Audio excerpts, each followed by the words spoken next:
بسم الله الرحمن الرحیم. ملګرو په دې ویډیو کې موږ تاسو ته دا خبره کوو چې رسول اکرم صلی الله علیه وسلم د هغه سړي مبارک چې کوم سړی مز نه کوي بیل مازوي هغه بارک څه ویلي دي موږ سره یو ځای اوسئ.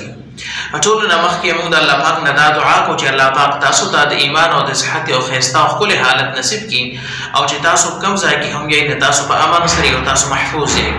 راځي ورو چې نبی اکرم صلی الله علیه وسلم د ویل مازه کس ته پاره هغه کس ته پاره چې منزل اهتمام نه کوي هغه لپاره هغه بارک څه ویلي دي. نو رسول اکرم صلی الله علیه وسلم فرمایلی دي چې کوم کس مز نه کوي هغه په اسلام کې او په دین کې هیڅ حصہ نشته. او بل حدیث مبارک کې فرمایي چې به منځ دین نشته. یو بل حدیث کې رسول اکرم صلی الله علیه وسلم فرمایي چې موږ په دین کې داسې ده لکه څنګه چې د انسان د بدن د پاره سر وي. نو ګورې موږ د احادیث ته وګورو چې رسول اکرم صلی الله علیه وسلم وایي چې به منځ دین نشته او بلکې وایي چې موږ د پاره د شانته حیثیت ده څنګه چې د انسان بدن کې سر د حیثیت حاصل وي. او بل حدیث مبارک کې دا وایي چې کوم کس موږ نه کوي نه هغه په دین کې هیڅ نشته. دا څومره غټ وعید دی چې کم کسان موږ نه کوي کم حضرات د دین غفلت شکار دي غفلت کې پراته دي. نو موږ تاسو له پکار دي چې باقاعده د موږ اهتمام کوو ځکه چې موږ تاسو ګورو انسان بدن کې کسر نه وي انسان خو بدن خو بیا باغې باندې ژوندې نشي پاتې کې د انسان د بیا وفات کېږي.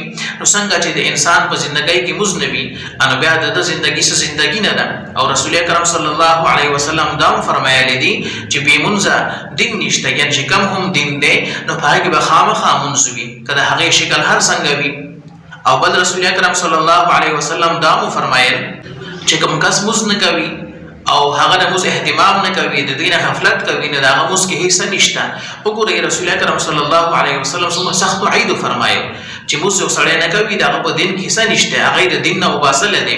نو موږ تاسو له پکار دي چې باقاعده د منځونو اهتمام وکړو او باقاعده د دې خبرې خیال وساتو چې کوم اوس په کم ټایم دی.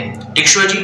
انو الله تعالی دې موږ تاسو له په دې احادیث باندې د عمل کولو توفیق راکړي او الله تعالی دې موږ تاسو را د غم او فکر پیدا کړي چې الله پاک موږ نه خوشاله شي. السلام علیکم ورحمت الله وبرکاته.